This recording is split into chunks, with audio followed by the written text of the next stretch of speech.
Guys good evening. कर रहे हैं ब्लॉग की शुरुआत आपके प्यार के साथ। गाइस नए ब्लॉग की शुरुआत हो गई और भैया स्पेशल डिश बन रही है, नो ओनियन नो गार्लिक की एक बढ़िया सी पनीर की डिश बन रही है।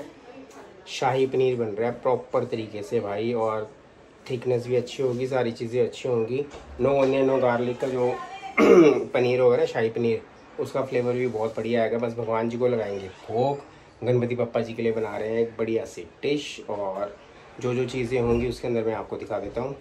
अब कैसे क्या क्या डिश के अंदर क्या क्या चीज़ें होंगी और क्या क्या जाएगा। और अब ये समझ लो कि रोज़ ही नई नई वैरायटी के जो डिशेस बनेंगी, और वो गणपति पप्पा जी के लिए भैया भोग लगेगा, उसके बाद हम खाएंगे। क्योंकि भैया जितने दिन के लिए भी गणपति पप्पा जी आते हैं, हम ये करते हैं कि बढ़िया से बढ़िया अच्छा सा अच्छा भोग लगे उनको, और बस सब कुछ अच्छा हो, मंगलमय हो। गणपति पप्पा मोरया। तो शुरुआत कर रहा हूँ भाई। सबसे पहले आपको मैं जो जो चीज़ें उसमें जाएंगी, जो भी उसका सामान होगा, सामग्री होगी, वो मैं आपको दिखाता हूँ क्या क्या चीज़ें इसमें जाने। प्यार से देखना। ये तो सूखा हुआ नारियल है, ये छुआरा है, और ये हैं 4 मगज। ये 4 तरीके के मगज होते हैं, काजू वगैरह के होते हैं, पम्पकिन सीड्स वगैरह होते हैं, ये सारी चीज़ें होती हैं। ये 4 मगज होते हैं, ठीक है। ये कश्मीरी लाल मिर्च है, दालचीनी है, काली मिर्च है, बादाम है, काजू हैं, और उसके बाद है क्या है, इलायची है, तेज पत्ता है, ये बाद में रिमूव करेंगे, ग्रीन चिली है, अदरक है, सौंफ डाली है थोड़ी सी, और मैंने डाला है इसमें कसूरी मेथी। इसका फ्लेवर बहुत अच्छा आता है। कई लोग धनिया या धनिया के डंठल भी डालते हैं, मगर जो इससे फ्लेवर आता है अच्छा आता है। ज़ीरा है, ज़ीरा सबसे भैया अच्छा फ्लेवर आएगा। ब्लैक पेपर वगैरह भी डाल दी। सारी चीज़ें अच्छी तरीके से टमाटर के अंदर भूनेंगी, फिर ठंडी होंगी, उसका बनेगा पेस्ट। और इसमें कोई भी गार्लिक नहीं है, कोई भी ऑनियन नहीं है, ये सारी चीज़ों का पेस्ट है। और ग्रीन चिली भी है भाई, ग्रीन चिली आप चाहो तो ज़्यादा डाल सकते हो, हम कम खाते हैं, हम कम डालिए, इसीलिए मैंने छुआरा एक हल्की सी मिठास आ जाएगी इसके अंदर, और नारियल में बहुत अच्छा टेक्सचर आएगा। तो 3-4 चीज़ें डाल ली मैंने, थोड़ी थोड़ी सी चीज़ डाली, यानी कि पंचमेवा जो होता है वो डाला है उसके अंदर। अगर आप चाहो तो मखाने भी डाल सकते हो, जो मखाने होते हैं ना, वो भी डाल सकते हो आप, मगर मैंने नहीं डाले।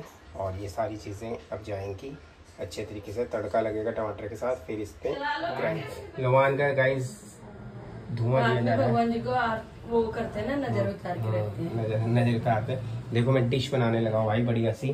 चलो अब डिश बनाओ, मैं आ ही रही हूँ आपके पास बस। नहीं, जब तक आप वो करो, पाठ करो, हम बनाते हैं।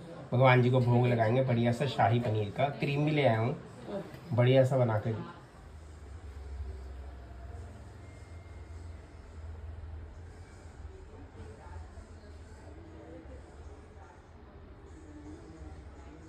कढ़ाई रख दिया और इसमें डालेंगे वेजिटेबल ऑयल।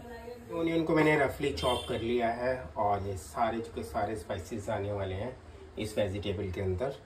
और ये देख लो एक बारी गाइस, फिर भी आप एक बारी करके आप देख लेना, सारी चीज़ें मैंने बताई हुई हैं, एक बारी अच्छे ढंग से आप देख लेना। क्या ध्यान रखना भाई, जो भी इसमें स्पाइसेस है ना, कई स्पाइसेस कड़क कड़क कड़क करते हैं बहुत ज़्यादा।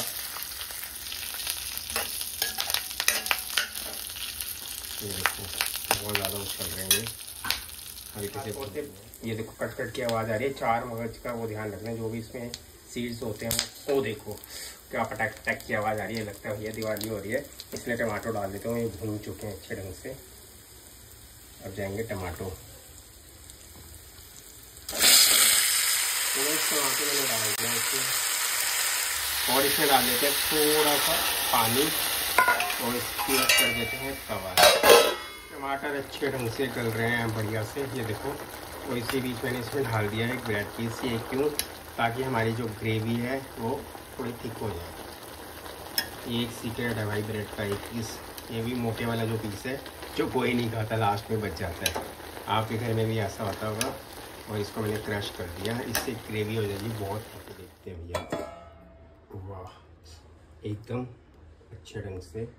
ये देखो गल गया टमाटर। बस इसको ठंडा करके मिक्सी में ग्राइंड करते हैं। पेस्ट ठंडा हो चुका है, इसको मिक्सी में ग्राइंड करते हो। तेज पत्ते जो है ना भाई, जो ये फास्ट वाले पत्ते हैं, यानी कि इसको निकाल के आप रिमूव कर देना, क्योंकि ये अच्छे ढंग से पिसते नहीं है मिक्सी के अंदर। बाकी जितने भी स्पाइसेस मैंने डाले ना, वो बहुत सॉफ्ट और मतलब अच्छे तरीके से स्मूथ पेस्ट हो जाता है उनका। अगर ज़्यादा आपको लगे तो एक छन्नी लेकर आप छान भी सकते हो ग्रेवी को, तो और ज़्यादा सिल्की टेक्सचर आएगा। क्योंकि फिर सारे जो स्पाइसेस वगैरह है उसका जितना भी असर होगा, जितना भी जो फ्लेवर आएंगे ना, वो सारे निकल जाएंगे। इसलिए अब मैं दिखाऊंगा आपको कितना स्मूथ पेस्ट होता है अगर आपका ग्राइंडर सही हो तो गैस मिक्सी जार में भैया अच्छे तरीके से ग्राइंड हो रहा है। बन रहा भाई देसी घी डाल दिया इसी कढ़ाई के अंदर मैंने, और आपको मैं टेक्सचर दिखाता हूँ ग्रेवी का। ये देखो कितना सिल्की टेक्सचर आया हुआ है। अगर आपका जार अच्छा होगा ना, मिक्सी अच्छी होगी, ये देखो कितना सिल्की टेक्सचर है भाई। एक एक चीज़ आराम से पिस गई है। अब ये जाएगी इसमें, ग्रेवी को डाल रहे हैं भाई इसमें। ये देखो क्या स्मूथ ग्रेवी हुई है ना भाई, बहुत सिल्की टेक्सचर है ये देखो ग्रेवी का। अब इसमें पकाएंगे। पनीर को अलग अलग शेप में मैंने काट लिया भैया, किसी को ट्रायंगल काटा है, किसी को कैसे काटा है, ऐसी चीज़ों काटना मुझे अच्छा लगता है। और ग्रेवी भैया अपनी तैयार हो रही है। बहुत ज़्यादा अगर ऊपर ढक्कन करोगे ना बहुत ज़्यादा उछाल आता है, मतलब छींटे पड़ते हैं कई बार उछल के दीवारों पे और गैस पे भी पड़ते हैं। आ देता हूँ ढक्कन आपको भाई, देखो सिल्की टेक्सचर ग्रेवी का कितना मस्त। इसमें नमक, धनिया पाउडर और देगी मिर्च डाल दिया, हल्दी नहीं डलती इसमें, और गरम मसाले इसके अंदर। ग्रेवी के अंदर पनीर डाल दिया मैंने अच्छे रंग से, और बस हल्का से इसको ग्रेवी को पतला करना है तो दूध डाल देना भाई, ज़्यादा ही गाढ़ी हो गई है, और इसको हल्का सा पतला करेंगे हम। ये देखो क्रीमी टेक्सचर आएगा इसका, इसीलिए इसमें डालेंगे अमूल की फ्रेश वाली क्रीम। फ्रेश क्रीम जा रही है भाई इसमें। अब ये देखो अगर क्रीम नहीं डालोगे ना तब भी भाई ये टेक्सचर बहुत बढ़िया आएगा। ये देखो अगर आपको भाई कोई ये बताएगा नहीं ना और खिला दे आपको कि इसके अंदर ओनियन नहीं है, पनीर का क्या मस्त फ्लेवर आया हुआ है भाई। बिल्कुल गाढ़ी है, अगर चाहो तो आप पतला कर सकते हो। बच्चों से पूछते भाई गाढ़ी रखनी पतली ग्रेवी, ऐसे ही ठीक है, ऐसे ही ठीक है। ठीक ठीक ग्रेवी बनी है, बस लगाते हैं फटाफट। वो गार्निश धनिया से भी कर सकते हो, मैंने क्रीम से किया है। तो गाइस प्लेट आ गई है बस भगवान जी के लिए लगाने के लिए।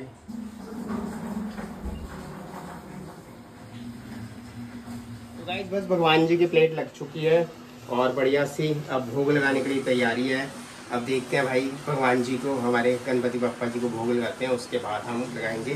टेस्ट मैं आपको बताऊंगा, और इसको मैं ना कोई भी नहीं बता सकता कि भाई इसके अंदर ये क्या कहते हैं गार्लिक है या वो ऑनियन या गार्लिक है नहीं है। बिल्कुल थिक ग्रेवी आई हुई है और सारे ऐसे स्टेप फॉलो कर रहा हूँ, सबसे बढ़िया चीज़ बनेगी। मैं भोग लगाता हूँ भाई, घर पे पधारे हैं तो हम ऑनियन डालेंगे।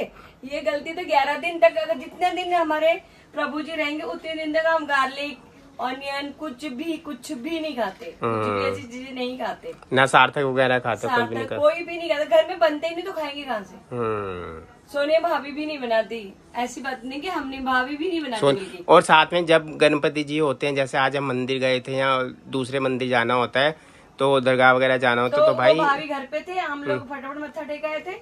हम आने के बाद फिर भाभी चले गए। मतलब ऊपर कोई ना कोई अगर है, जैसे कोई ना कोई सेवा में इनकी होते ही होते हैं। और हर 10 मिनट बाद इनके जैसे दोपहर को इनको विश्राम मिलता है, उसके बाद शाम के बाद 4 बजे के बाद जैसे मंदिर खुलने का समय होता है। गणपति को माथा टेक, twinkle twinkle little star, Ganapati है सुपरस्टार। और क्या था बोला था, मैं भूल गई। गणपति बप्पा मोरया, मंगलमूर्ति मोरया। चलो जी टाइम हो चुका है भगवान जी को भोग लगाने के लिए। मैडम जी आ चुकी हैं। हाँ जी ये देखो जी, आप लगा के देखो, भोग लगाओ और भगवान जी को देखो। भगवान जी के लिए पहली बारी ऐसी स्पेशल डिश बनाई है, और ग्रेवी इतनी थिक है भाई, कुछ कहने की बात नहीं है। और टेस्ट औसम होगा मुझे पता है, क्योंकि जो चीज़ दिखने में अच्छी लगती है वो खाने में भी बहुत अच्छी होती है। और दिल से अगर आप कोई चीज़ बनाओ ना, बिल्कुल नए तरीके से बनाइए गाइस। एक बारी फॉलो, जितने भी स्टेप मैंने बताया है वैसे फॉलो करके बनाना।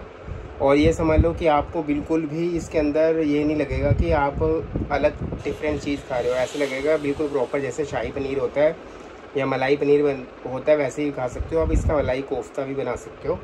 ठीक है, अब इसी के साथ मैं कर रहा हूँ ब्लॉग का एंड। गला ख़राब हो रखा है, इसके साथ ब्लॉग का एंड, क्योंकि किचन में भाई काम कर करके ना हालत ख़राब हो जाती है। मैंने कहा चल अब डॉली बनाएगी, इसके साथ पराठे और भगवान जी को लगाएंगे भोग, और फिर मिलेंगे आपको नेक्स्ट ब्लॉग में। Bye bye.